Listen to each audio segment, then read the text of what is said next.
Welcome to the debate for General Secretary for the 2023 ANUSA election for the 2024 Executive. Today we are joined by two of our candidates. We'll give an opening statement in a minute, but we'll have a minute 30 for opening statements, one seen question, one unseen question, and the unseen ones will be individual to each candidate, and then we'll have a closing statement. I'm not going to bother with the dice because we've already got two people, so why don't we go closest to me, Phoebe, if you'd like to go first with your opening statement. Yeah, absolutely. Yeah, thank you so much for having me. Before I begin, I would like to acknowledge the Ngunnawal and Ngambri people who are the traditional custodians of the land that we're meeting on and that ANUSA works on throughout the year. So my name is Phoebe Denham and I'm running for General Secretary with the Together for ANUSA ticket. And yeah, I'm really excited to be here tonight and to be running for this role. I have a huge amount of experience that I think sets me up really well. I'm currently the ANUSA Women's Officer. Last year I was also a college rep, and I've also previously been the President at Fenner Hall, and before that the Treasurer Secretary at Fenner Hall as well. And yeah, GenSec is a really governance focused, a really constitution focused, a rules based focused role, and I think the experience that I've had, particularly in my secretary roles previously, sets me up really well for this and has given me a lot of experience working with constitutions and making sure that they reflect our values and that they are accessible and easy to understand for all. I have a huge amount of policy that I'm really proud to be running on, in particular continuing work to integrate postgraduate students into ANUSA and collecting feedback and making constitutional changes. Based on that feedback, I also have policy about ANUSA meetings and ensuring that they are a welcoming and accessible space for all, and that how that will pave the way for us to be able to have really in-depth and really productive political debate. And yeah, I have a whole host of other governance-based policies that I'm really excited to be running on as well. Amazing, thank you.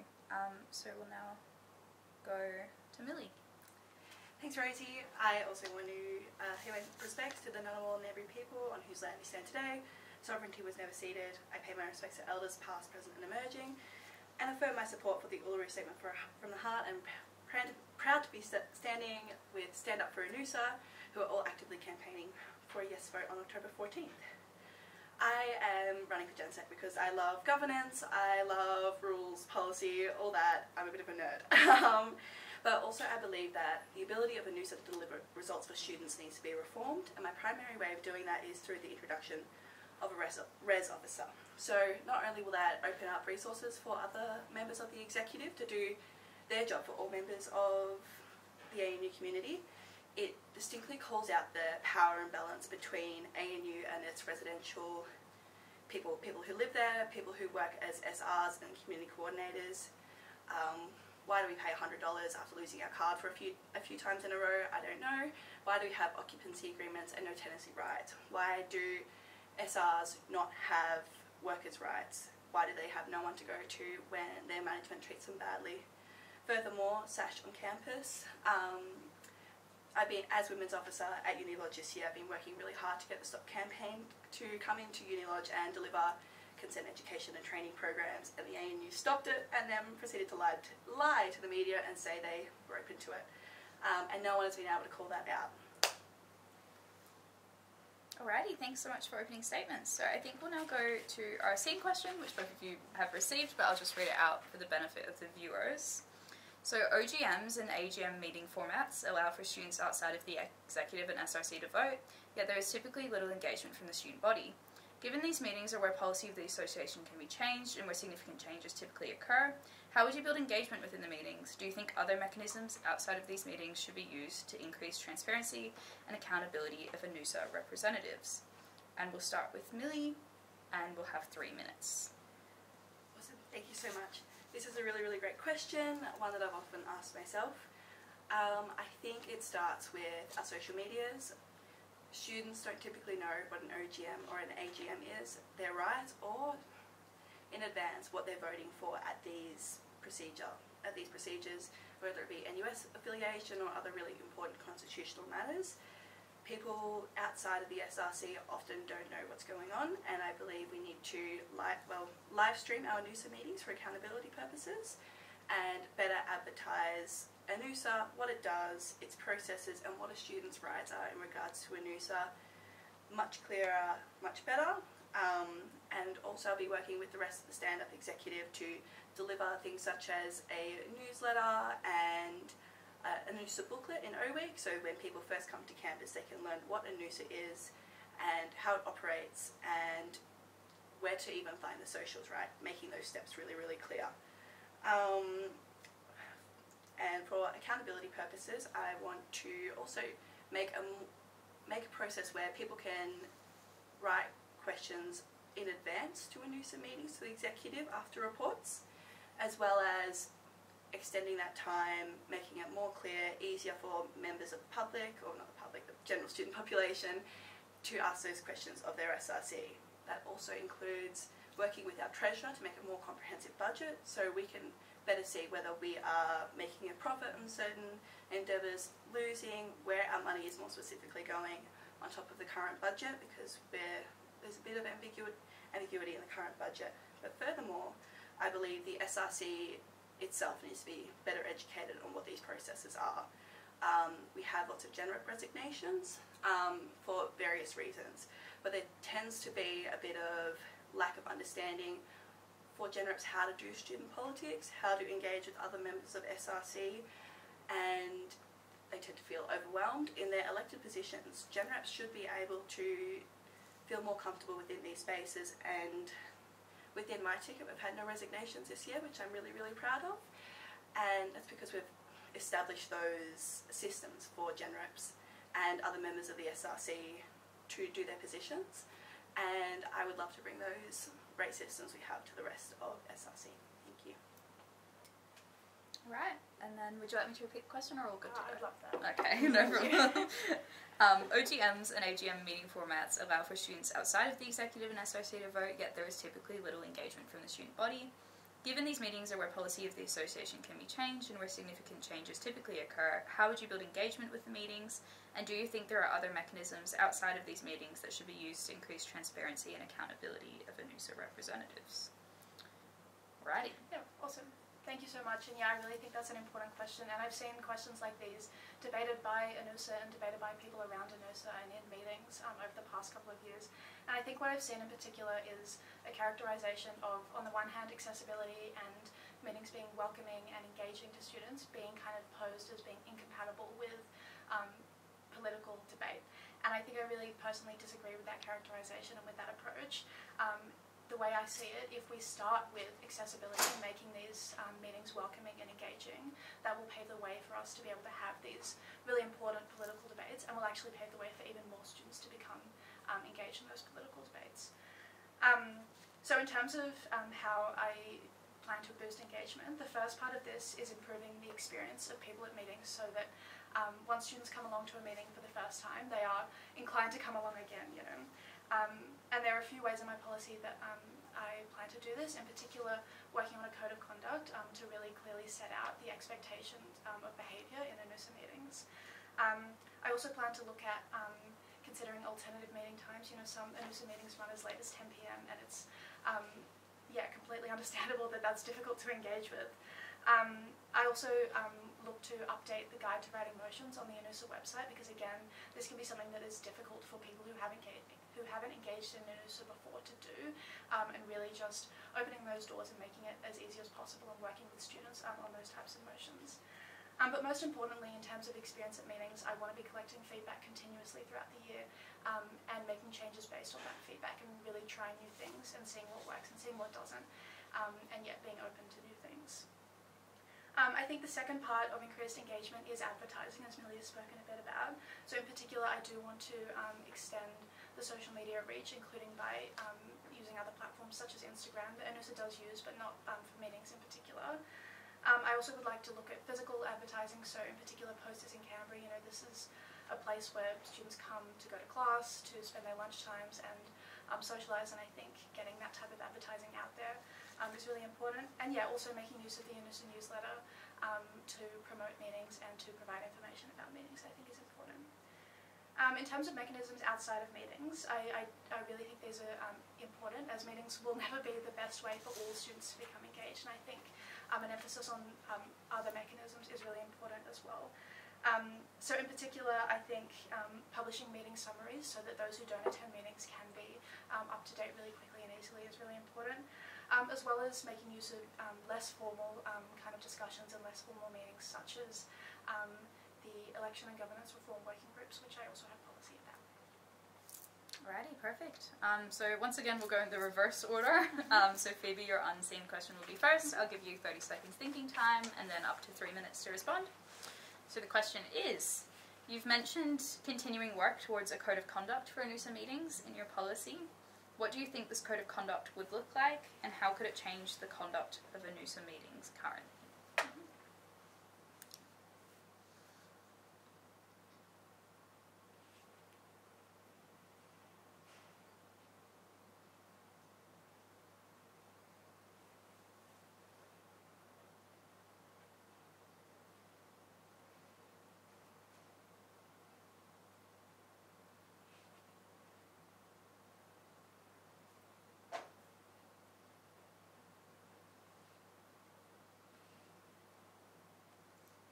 Alrighty, so your time to Can I respond. just get you to repeat the question? Yeah, you've mentioned continuing work towards a code of conduct for ANUSA meetings in your policy. What do you think this code of conduct would look like, and how could it change the conduct of ANUSA meetings currently? Yeah, absolutely. So ANUSA currently has a code of conduct that generally applies to ANUSA spaces, but it was kind of built with staff in mind in particular, so it's not actually completely, or it's not very well suited to spaces like ANUSA meetings.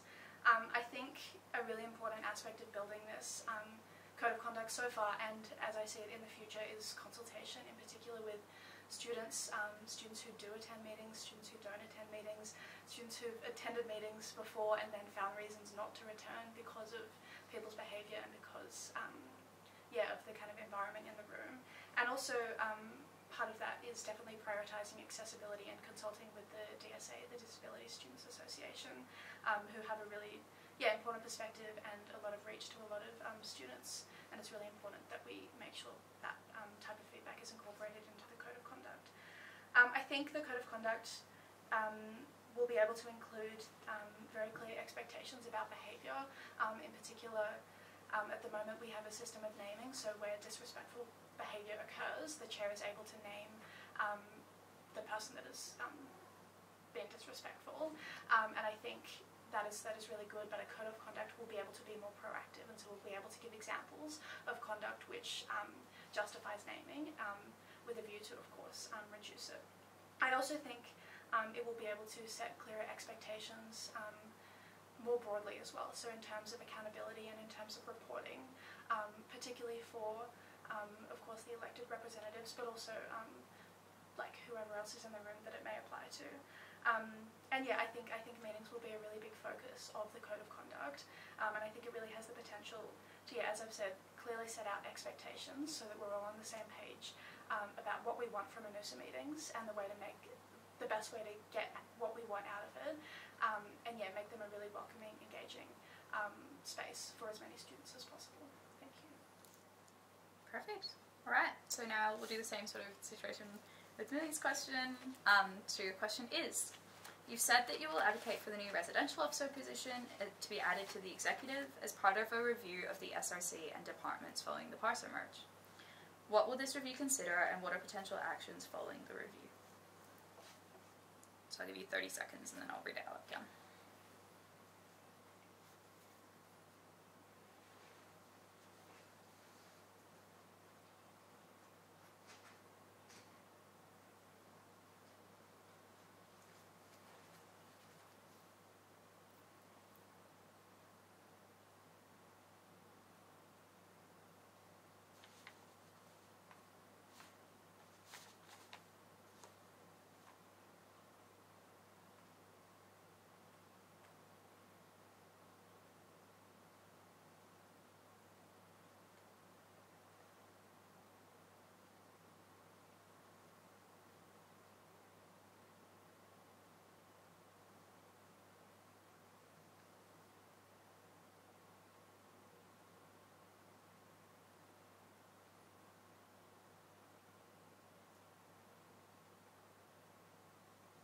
Oh, sorry. Oh my god. Okay. You've said that you will advocate for the new residential officer position to be added to the exec as part of a review of the SOCs and departments following the parcel merge. What will this review consider, and what are the potential actions following the review? You do have 3 minutes. Thanks, Rosie. Yeah, we've got Stand Up Executive as a collective have a whole bunch of really, really great things we want to look at should we be fortunate enough to get elected. So in our departmental consultations, a lot of department officers have raised that they are overworked, have to do roles of paid staff. Like a lot of BIPOC groups at certain residential halls are expected to do things such as cultural sensitivity training, but essentially departments need to get paid more money, as clubs funding is also not as prioritised as it should be. And then also we need to look at postgraduates. It was a very rapid merge, it was a very rapid consultation process. So I will be there to listen to postgraduate reps, postgraduate students, and look at, even at the attendance of postgraduate students at our new SRC meetings. Basically, it's all about the ability of ANUSA to reform and focus on outcomes for students. We've really been behind on a lot of things. Like, I'm going to reiterate it, students should not have to be paying $100 after forgetting their key for a few times. That particularly disadvantages disabled students and women and all kinds of intersectional groups across the ANU. And the way ANUSA has advocated for students as opposed to other issues is perhaps a bit lacking. So looking at the ability of ANUSA to do these things.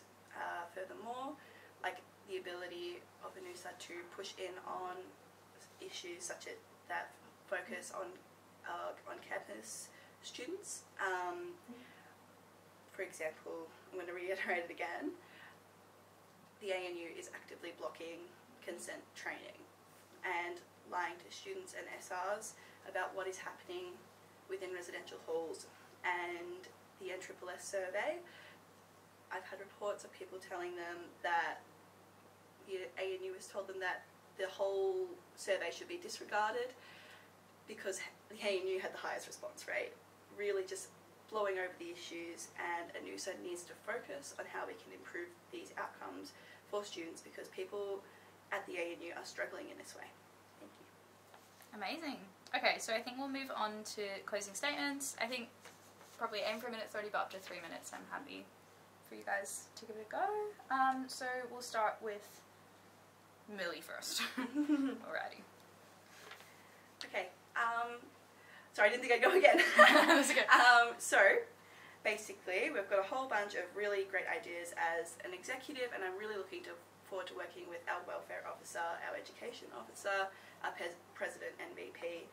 We have a whole heap of really great experience and energy because things need to change for students at the ANU. But also we need to focus on not hiding ANUSA away in little rooms where people don't know what to say, where to find it. We need to put it in somewhere regular students know where it is, when it is, what's happening, because it's certain groups who know what's going on, but the general student walking down Canberra barely knows who the ANUSA president is, what's going on, where their SAF money is going, and it is the role of the General Secretary to get the general student population involved in this. And then involving the rest of the SRC in the governance of ANUSA and making that culture where people have their questions answered. People can watch the SRC on a live stream if they don't feel comfortable enough to coming into the room, even though of course everyone obviously should feel super comfortable, and if they walk in, everyone should be welcoming them, even though that's not really happening at the moment. So better meeting notices as well, what kind of motions are going up, executive reports with more time so people can read them before a meeting and come up with their questions. And then supporting the probity and governance teams are also super important. Again, I'm a nerd. These rules and regulations are really important, and more people should get involved in them because it's just the same group coming up with the rules most of the time, and then bringing postgraduates into our union. I think it's an incredible opportunity that postgraduates have been joined into our union, and if they have their say. Postgraduates have a whole array of problems that ANUSA has never even looked at before, and we need to make sure that their voices are heard. Thank you. Amazing. And finally, we will go to Phoebe. Yeah, absolutely. I have a few kind of closing comments that I would like to make. In particular, so ANUSA is undertaking a governance review at the end of this year that was triggered by the increase in funding that came from taking postgraduates on board. And I have a bunch of policy about how the new General Secretary is going to be part of that and the priorities of that. And what I really see as being the biggest part of that is ensuring that student voices are heard, because our governance and our constitution needs to reflect student values and student priorities. And so yeah, that's a part of my policy that I'm quite excited about. I also would like to talk briefly about my communications policy as well. So there's a few different aspects to this. First of all, increasing communication around meetings, including with student media, because it's really important that we make student media's life as easy as possible to report on these meetings. Also increasing the information flow from the executive and outside of executive meetings to members of the SRC and also to the broader student population. I really think that's really important for transparency and for accountability. I would also like to comment just briefly on the residential officer policy that Millie has mentioned. I personally have been on the Interhall Council before as the president of Fenner Hall, and I completely agree and understand with the importance of res hall issues on our campus. I do personally have some concerns about this policy because there's no postgraduate officer on the on the executive, there's no Indigenous students officer, no other department officers, and I worry about residential students being prioritised over these marginalised groups on our campus. And I also think that ANUSA has been criticised reasonably often for focusing too much on residential halls, and the representation of residential hall students and leadership on ANUSA is quite high, and so I do agree that we can be doing more for residents' rights and for residential students, but I'm personally not certain that this residential officer on the executive is the best solution. I also would just like to return to talk briefly about my experience again. As I've said, I've been heavily involved in ANUSA this year as the women's officer and previously as a college representative, and as well as that, I've really gotten into the nitty-gritty of some of the governance sides of ANUSA. So I've minuted most of the meetings for the past 2 years, and I know that these minutes are really, really important to students and really important for transparency purposes as well. I've also attended countless governance and election reform working groups, and that has really helped inform my policy about them as well. I think all of this really sets me up well to lead these aspects of ANUSA next year. I guess to close up, I have a whole lot of love for ANUSA, and I'm really, really excited to be here running for GenSec. Could I provide a reply? 30 seconds, sure. I want to quickly touch on your criticism of the res hall position.